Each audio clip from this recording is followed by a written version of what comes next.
emotional, action-packed, thrilling, and most of all, one of the big five kaiju returns.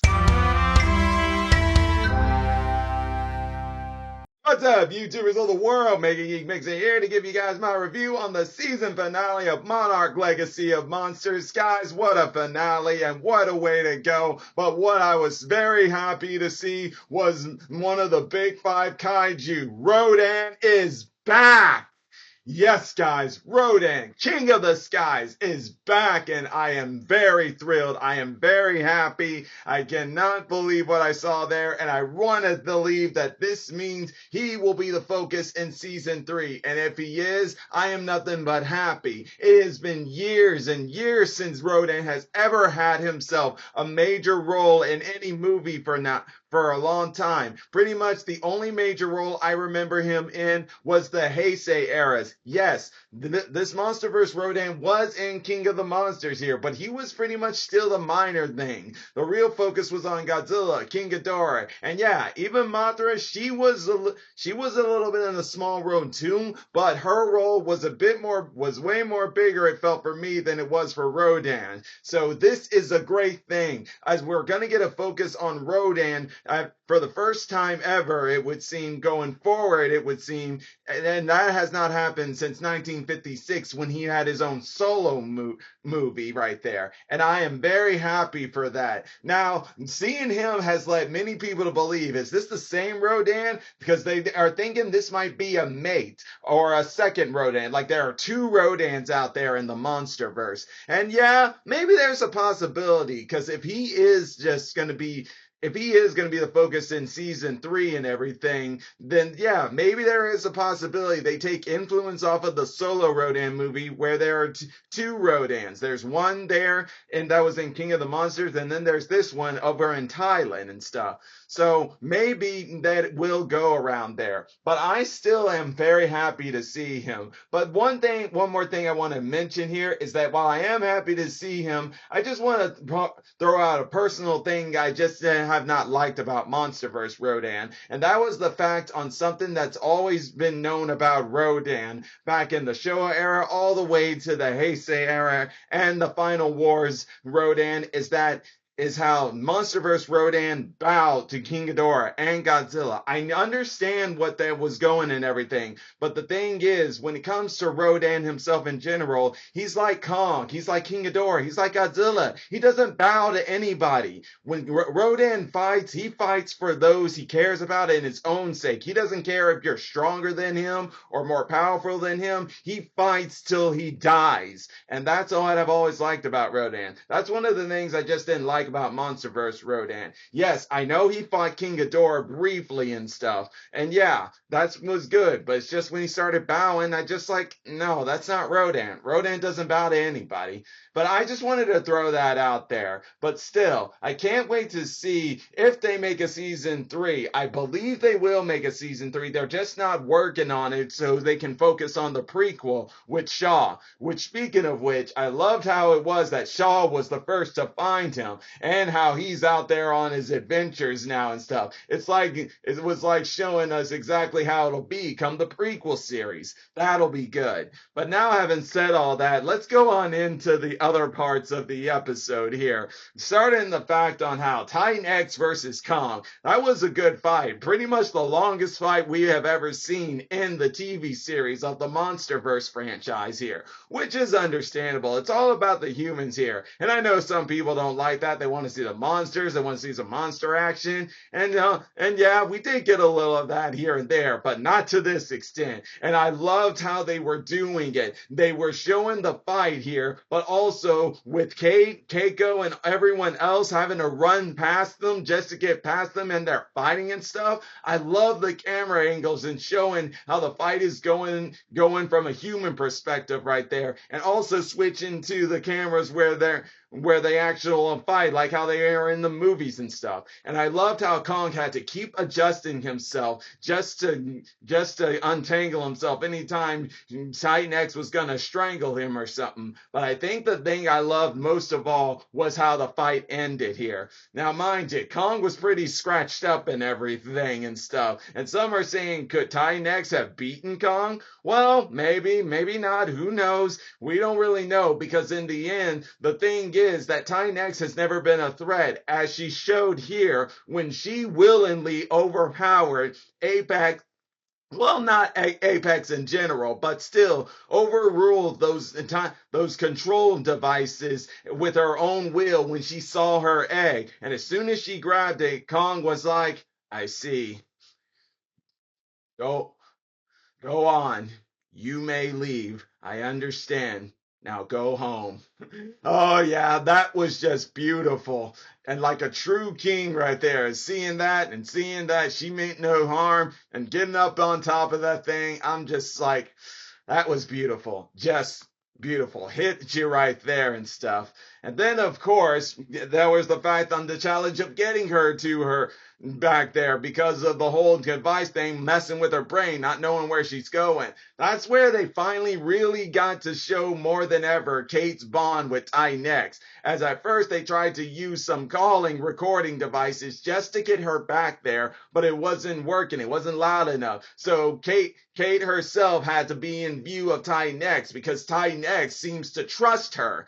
And as soon as they did that, I gotta say, this has got to be the most impactful, most awesome looking that Kate's been throughout the entire series. Because I do admit, while I have been okay with her character, she hasn't been my favorite among them. But like I said, May, Kentaro, and Kate haven't really been my favorites because their character and their arcs and their moments just haven't been strong. But this has had to be Anna's performance as Kate's strongest performance yet, where she just looked awesome as she used herself to get Titan X there. And then came that moment when she opened the rift. Before leaving the rift, she thanked Kate by reaching her tentacle out as she saw Kate reaching her hand out there. And Kate is probably the third in our time wise to ever, the third or fourth are in our time wise to ever touch a Titan. Yes, as Titan X touched her and Kate touched back. That was amazing. And I loved how Lee said, welcome to the family business with that one. That was nice. Very nice right there. Oh, and speaking of Kate, I did love how we got to see some of her science teacher knowledge in a moment when she was trying to escape from Apex. Because unfortunately, Kentaro first telling her what he's trying to do and how no one's going to do anything. Everything he's doing is of his own free will here. And he had Apex put her in prison and stuff. Well, in an isolated spot, but with her science skills, she escaped that place. And that was just badass right there. And speaking of Kentaro here, this is another thing I've also will give Kate credit for. She's done the one thing that people in the Randa family have just been forgetting to do. Not intentionally, but still hurted the family, and that was be there, not giving up on family. And that's when she once again tried to help Kentaro one last time before he left, when Monarch compromised Isabel's little operation, and he was like, no, I'm going to get Dad back out of Axis Mundi when he was gone on, because Kate didn't know that. And now that she knows that, and even though she doesn't think that's a good idea, she realizes she can't stop Kentaro. She has to let him go. And hopefully she can try it again later and stuff. That's right there why I gotta say, Kate, you finally are growing on me, because you're, for one, breaking the curse of the Randa family and actually being there for your family. And you got a really awesome moment at the end of this episode. Just beautiful stuff. And now having said that, I'm gonna go into the final big moment that really hit me. And that was Lee Shaw, Kurt Russell, and Wyatt Shaw, Kurt Russell, and Mari Yamamoto Keiko meeting in between the rifts as Titan X goes home. Yes. Oh my God, that had me just at the edge of my seat just watching and being like, whoa.